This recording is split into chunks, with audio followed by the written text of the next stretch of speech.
Hello everyone, welcome back to my channel and today we are going to discuss about the mistakes that we usually do in the interviews, right? तो वो mistakes के बारे में बात करेंगे जो हम लोग अनकॉन्शियसली कर रहे होते हैं और हम लोगों को पता ही नहीं होता और रिपीट करते हैं हर यही वाली सेम मिस्टेक्स हर एक इंटरव्यू में।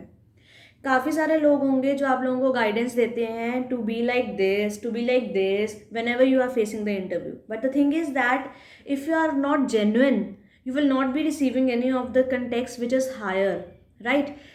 अगर आप बिल्कुल फेक सा प्रिटेंड कर रहे हो, आप वो कोशिश कर रहे हो बताने की जो आप हो ही नहीं, तो उनको ऑब्वियसली जो कहते हैं ना, जो इंटरव्यू लेता है उसको दिख जाता है कि you are doing a fake thing, है ना, आप कुछ फेक बनने की कोशिश कर रहे हो।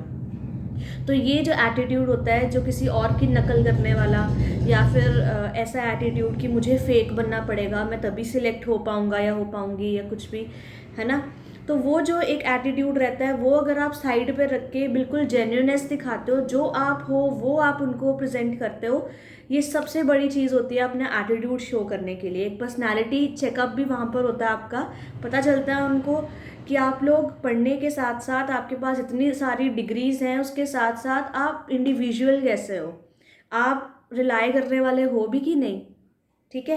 वो आप लोगों को ऑब्वियसली एक इंटरव्यू में आप किसी को प्रॉपरली तो जान नहीं सकते, तो उनके पास एक परफेक्ट एक टीम होती है कई बारी, जो पर्टिकुलरली चेक कर रही होती है कि आप किस तरह से बिहेव कर रहे हो, क्या मतलब अंदर से डर रहे हो या फिर आप फेक दिखाने की कोशिश कर रहे हो।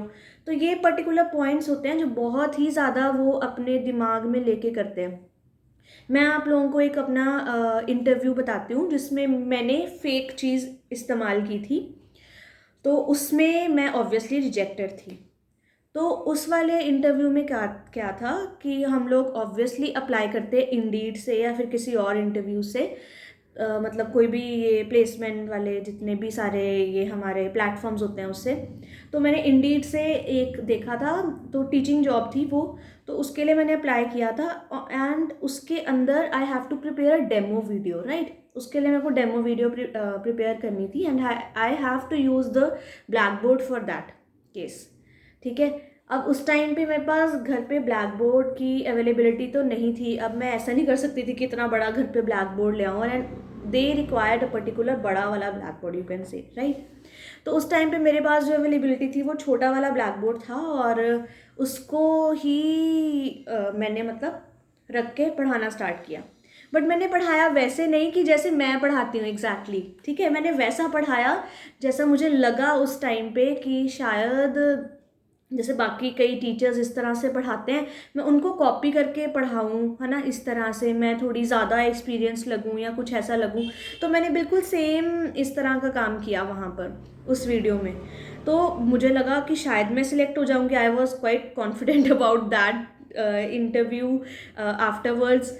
तो डेमो वाली वीडियो, तो मैं आपको बताऊं कि डेमो वीडियो अभी तक मेरी सिलेक्ट नहीं हुई थी उस टाइम पे, जबकि मैंने पढ़ाया उस वे में था कि जैसे बाकी टीचर्स पढ़ाते हैं, ठीक है, और मैंने वैसा नहीं पढ़ाया जैसे मैं खुद पढ़ाती हूँ। तो it was a very funny incident for me and also an I opening incident for me, that मैंने अपनी जेन्युइननेस नहीं दिखाई। मुझे जैसी मैं हूँ, जैसे मैं पढ़ाती हूँ, मेरा क्या मतलब डिफरेंस है लोगों से मेरा, मैंने वो शो ही नहीं किया उनको। मैंने जस्ट अपने आप को एक पर्दे में समझो दबा के वो शो किया जो मैं हुई नहीं, मैंने किसी और को बन के उसमें प्रिटेंड किया, राइट? तो ये कॉमन मिस्टेक होती है जो हम लोग जनरली करते हैं। और एक ऐसी मिस्टेक एक और होती है कि जब हम लोग कोई भी इंटरव्यूज़ के लिए जाते हैं, बेशक वो प्रोजेक्ट असिस्टेंट के लिए हो या फिर कोई भी तरह टीचिंग का इंटरव्यू हो, कॉर्पोरेट सेक्टर का इंटरव्यू हो, वहाँ पर हम लोग क्या करते हैं, कई बार फेक एक्सेंट यूज़ करते हैं, राइट? फेक एक्सेंट जब हम लोग यूज़ करते हैं तो उनको ऑब्वियसली सबसे बड़ा ही उनका टर्न ऑफ हो जाता है उस टाइम में। उनको लगता है कि यार ये प्रिटेंड करने की कोशिश कर रहे हैं, ओवर एक्टिंग करने की कोशिश कर रहे हैं, तो हमें वो वाली चीज़ नहीं करनी चाहिए। तो ये वाले आप मिस्टेक बहुत अच्छी तरह से नोट डाउन कर लेना कि ये मिस्टेक बिल्कुल भी नहीं होनी चाहिए। नेक्स्ट मिस्टेक जो हम लोग करते हैं कि कई बार ना हम लोग इतने ज़्यादा कॉन्फिडेंट हो जाते हैं कि हमें लगता है कि हम जहाँ नई जगह के लिए अप्लाई कर रहे हैं वहाँ पर कुछ नई चीज़ है ही नहीं, तो हमें सेम ही अपना एटीट्यूड रख के चलना पड़ेगा, सेम ही तैयारी करनी है, हमें कुछ नहीं करना। बड़ी गलत चीज़ होती है। जब आप नई कंपनी के लिए अप्लाई करते हैं या फिर नए प्रोजेक्ट के लिए अप्लाई करते हो, प्रोजेक्ट असिस्टेंट में, या नई टीचिंग जॉब के लिए, या फिर किसी भी चीज़ के लिए अप्लाई करते हो, तो हर एक इंस्टीट्यूट की रिक्वायरमेंट डिफरेंट होती है। आपको सबसे पहले इंस्टीट्यूट के बारे में पढ़ना बहुत ज़रूरी है, क्योंकि वो कुछ ना कुछ पूछ भी सकते हैं। जैसे मेरे साथ एक इंटरव्यू में हुआ था, तो ये मैंने, ऐसा नहीं है कि मैंने कोई भी इंटरव्यू फेस किया और उस इंटरव्यू में मैं हमेशा ही सिलेक्ट हुई हूँ, या ऐसा कुछ नहीं रहा। कई इंटरव्यूज़ ऐसे भी मेरे रहे हैं जो थोड़े से डाउन से रहे हैं। मेरे को मेरा अभी तक का सबसे पहला इंटरव्यू याद है। सबसे पहले इंटरव्यू में ऐसा मिस्टेक हुई थी कि मैं अपने डिग्रीज़ के बेसिस पे, अपने रिसर्च प्रोजेक्ट के बेसिस पे मुझे बुला तो लिया गया इंटरव्यू के लिए, जबकि वो जो पोस्ट थी वो एक एक्सपीरियंस्ड बंदे के लिए थी। बट मुझे लगा कि चलो ठीक है, मैं चले जाती हूँ, शायद मेरे पास रिसर्च प्रोजेक्ट है इसलिए उन्होंने मेरे को बुला लिया है। और वो I think so I H B T या सी एस आई आर का मेरे को अब याद नहीं है, क्योंकि बहुत टाइम पहले इंटरव्यू दिया था। याद नहीं है मुझे प्रॉपरली, चलो वो बात छोड़ते हैं।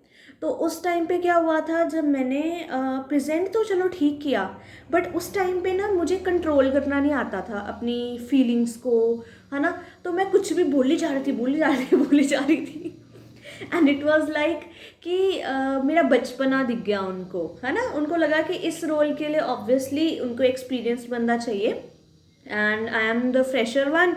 तो मेरा ऑब्वियसली जो बचपना थोड़ा दिख जाता है, जो एक्सपीरियंस नहीं होता वो जो एक्सपीरियंस्ड होते हैं उन लोगों को दिख जाता है, ठीक है। तो उन लोगों को दिख गया कि मैं ओवर मतलब कि कर रही हूँ एक चीज़ को। और एक मेरी गलती उस इंटरव्यू में ये भी रही थी कि मैं बहुत ज़्यादा कॉन्फिडेंट थी उस चीज़ के लिए। हम लोगों को किसी भी चीज़ के लिए ओवर कॉन्फिडेंस भी नहीं रखना चाहिए, एक ये सबसे बड़ी मिस्टेक होती है, फिर हमारा पूरा का पूरा ही शो ख़राब चला जाता है।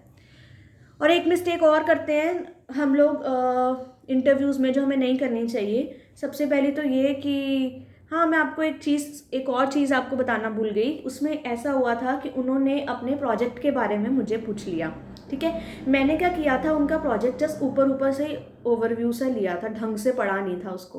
तो उन्होंने उसके बारे में पूछा, तो मैंने थोड़ा सा उनको आंसर दे दिया, तो उनको लगा थोड़ा सा इसने देखा है। तो उन्होंने मेरे को क्या किया, इन्होंने और एक क्वेश्चन मेरे से पूछा। जब उन्होंने और एक क्वेश्चन डीप वाला पूछा तो मुझे उसके बारे में नहीं पता था, और मैंने उल्टा पुल्टा करके कुछ भी बोल दिया करने के लिए।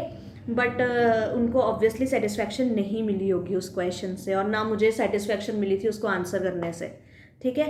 तो वो चीज़ याद रखो, जिस भी इंस्टीट्यूट के लिए जा रहे हो, जिस भी जगह के लिए जा रहे हो, जिस प्रोजेक्ट के लिए जा रहे हो, कोई भी जॉब के लिए जा रहे हो इंटरव्यू देने के लिए, उसके बारे में आपको पता होना चाहिए कि मतलब कि थोड़ी सी हिस्ट्री पास्ट उसकी पता होनी चाहिए। ये पता होना चाहिए कि आपने कब, मतलब क्यों अप्लाई कर रहे हो इस वाले पर्टिकुलर पार्ट में, आपने क्यों सोचा इस कंपनी में अप्लाई करने के लिए, या क्यों सोच रहे हो इस प्रोजेक्ट में अप्लाई करने के लिए। वहाँ पर आपका पैशन दिखता है, ठीक है। वहाँ पर आप अपने आप को एक्सप्रेस करते हो, रियलिटी बताते हो कि भाई मैं कौन से क्यों अप्लाई कर रहा हूँ। बट कई केसेस में ऐसा होता है कि हम लोग बोलते हैं कि भाई हम लोगों ने अर्निंग करनी है, मैंने अपनी अर्निंग बढ़ानी है। तो उसको भी एक बहुत ही तोड़ मरोड़ के भी हम लोग बोल सकते हैं उस केस को, कि हम लोगों की, जैसे अब आप देख सकते हो कि हमारे कंट्री में जो महंगाई है वो कुछ ज़्यादा बढ़ गई है ना। तो उसके केस में लाइवलीहुड के लिए जो मनी कंसिडरेशन है वो भी ज़्यादा हो गई है। तो उसके केस में पैशन को सबसे पहले अपना डिनोट करना, उसके बाद पैसों को भी डिनोट करना। ऑब्वियसली अगर पैसों को आप पीछे रहते हो तो आप अंडर पेड हो जाओगे, आपको पे ज़्यादा नहीं मिलेगी। आपको सोचेंगे चलो ऐसा ही है, इसको पे पूए के बारे में ज़्यादा नॉलेज नहीं है तो इसको थोड़ा सा डाउन रखते हैं, ठीक है। तो इस बात के लिए आप लोग समझना, मेरी एक जो जॉब थी, एक जब मैंने जॉब की थी, वो मेरी सेकंड जॉब थी आई थिंक सो।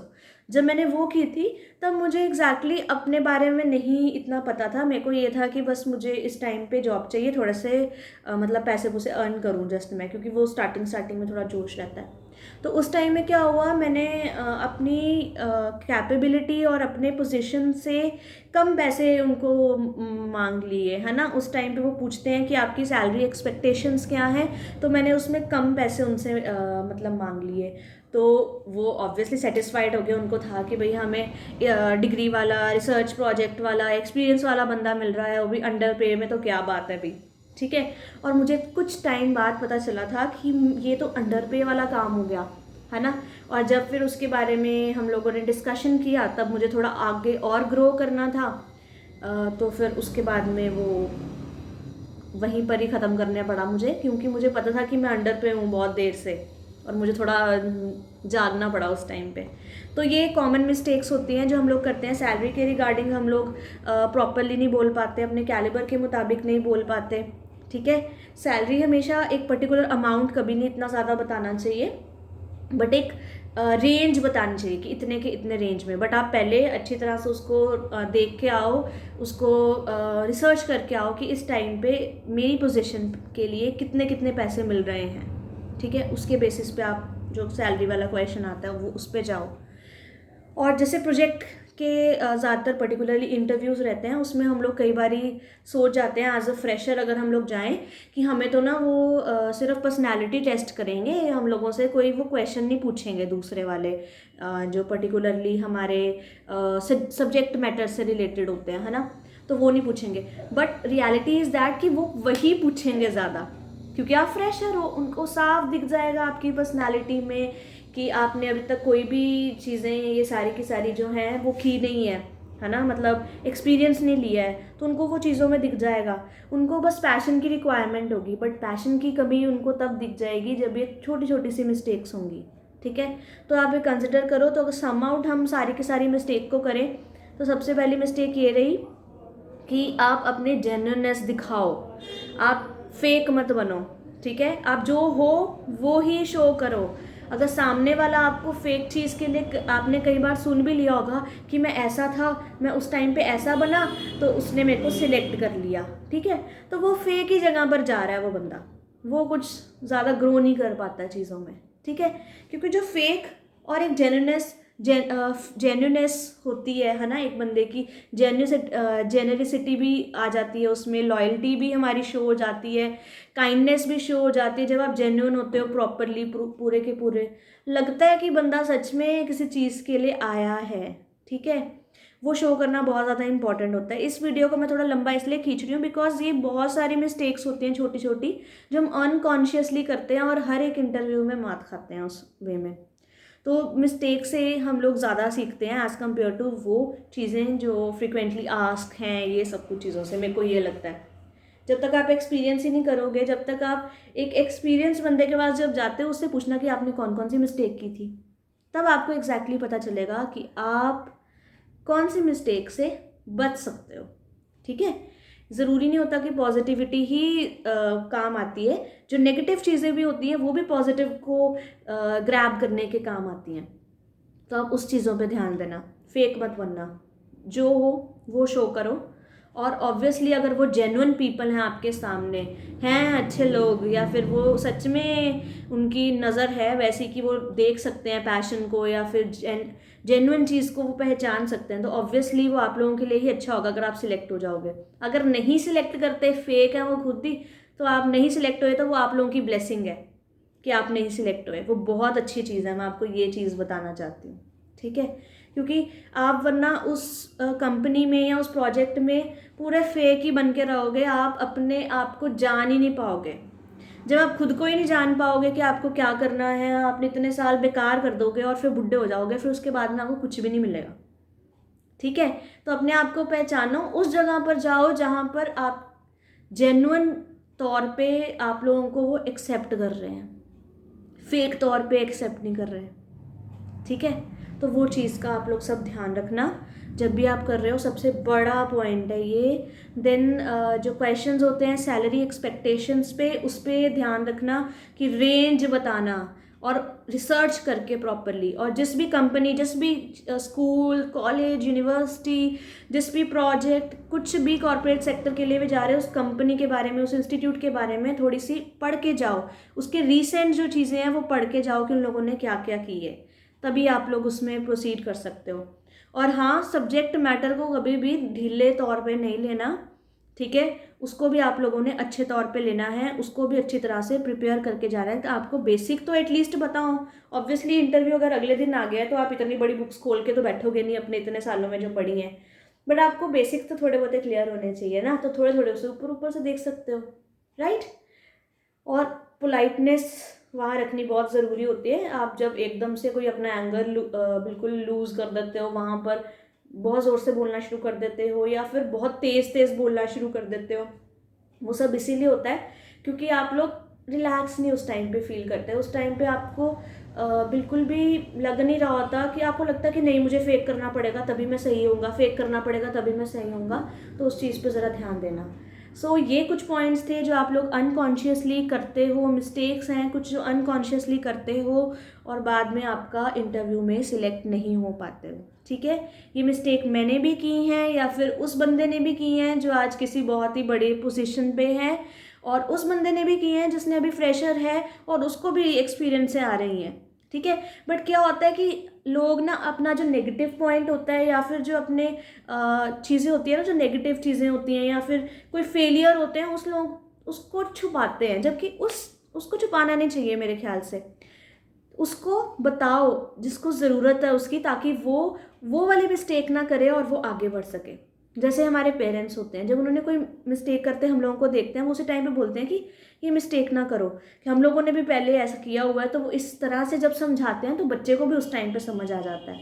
सेम हमारे यहाँ पर भी सेम चीज़ है। अगर आपसे कोई फेलियर हुआ है, अगर आपके पास कोई गाइडेंस के लिए आया है, तो उसको अपनी फेलियर भी बताओ कि आप कहाँ पर मात खाए थे, कहाँ पर आपकी गलती हुई थी, आप ऐसी वाली मिस्टेक मत करना या फिर आप देख के करना, है ना, उनको बताना ज़रूरी होता है। ये थी कुछ मिस्टेक्स जो आप लोगों को ध्यान रखनी है। आगे कुछ नहीं करना, बस जेन्युइन रहो, सब कुछ हो जाएगा। पढ़ के जाओ आराम से, कंपनी के बारे में अपना थोड़ा सा दिमाग भी लगाओ, पे का भी ध्यान रखना, अंडर पे मत बन जाना, लेबर क्लास बिल्कुल नहीं हो जाना है। क्योंकि आप देखोगे कि लेबर जो होती है वो इतनी ज़्यादा मेहनत करती है। आई रियली रिस्पेक्ट देम, बहुत ज़्यादा काम करते हैं और सारा का सारा क्रेडिट किसको मिल जाता है? सिर्फ जिसने ये नक्शे बनाए होते हैं, आपके प्लॉट्स बनाए होते हैं, है ना, पूरे की पूरे आर्किटेक्ट बनाया होता है, सिर्फ उनको मिल जाता है क्रेडिट। जबकि एक एक उन्होंने अपना पसीना खून सब कुछ लगा के उस पर वर्क किया होता है और उसके बाद में उसी घर में उनको नहीं आने देते। उनको बोल दिया जाता है कि मतलब नहीं तुम दूर रहो, इतने इतने बड़े बड़े घर बन गए हैं, है ना। तो स्मार्ट वर्क का भी कहीं ना कहीं काम मैंने देखा है कि जहाँ आप रह रहे हो वहाँ पर आपको करना ही पड़ता है। तो आप रिसर्च करके जाओ इन सब चीज़ों को। So this is all about today. So do subscribe, like and share as much as you can, because हो सकता है किसी के लिए एक वर्ड भी काम आ जाए। अभी आप मुझे फॉलो भी कर सकते हो मेरे इंस्टाग्राम अकाउंट पे, और वहाँ पर भी मेरी जो मेल है वो गिवन है। आप वहाँ पर भी मुझे अपना जो कोई भी क्वेरी है वो आप शेयर कर सकते हो। इररेलीवेंट स्टफ़ मुझे बिल्कुल भी पसंद नहीं है, जो मुझे इररेलीवेंट कई मैसेजेस आते हैं, तो उस चीज़ का आप ध्यान रखना कि मेरे साथ इररेलीवेंट चैट करने का कोई मतलब ही नहीं है, बिकॉज यहाँ से कोई भी वो चीज़ आएगी ही नहीं। तो उस चीज़ का आप लोग ध्यान रखना। और मैं लिंक्डइन पर भी हूँ, लिंक्डइन पर भी अगर आप लोगों को करना हो मैसेज तो आप वहाँ पर भी मुझे मैसेज कर सकते हो। आप मेरी मेल पे भी वैसे कर सकते हो, मेरे इंस्टा के डीएम में भी मुझे मैसेज कर सकते हो, और मैं आप लोगों के साथ साथ में हेल्प कर दूंगी। और मैं करती भी रहती हूँ हर एक की, ऐसा कुछ नहीं है कि मैं किसी को छोड़ती हूँ, हर एक क्वेरी का आंसर मेरे पास होता है मोस्ट प्रॉबेबली। और जिस क्वेरी का आंसर मेरे पास नहीं होता तो मैं कोशिश करती हूँ कि मैं अपने से जो हायर पोजीशंस में हैं उनसे पूछ के तो आप लोगों को बताऊँ। तो आप लोग भी ज़रा इन चीज़ों का ध्यान रखना, ठीक है। So this is all about today, so bye bye.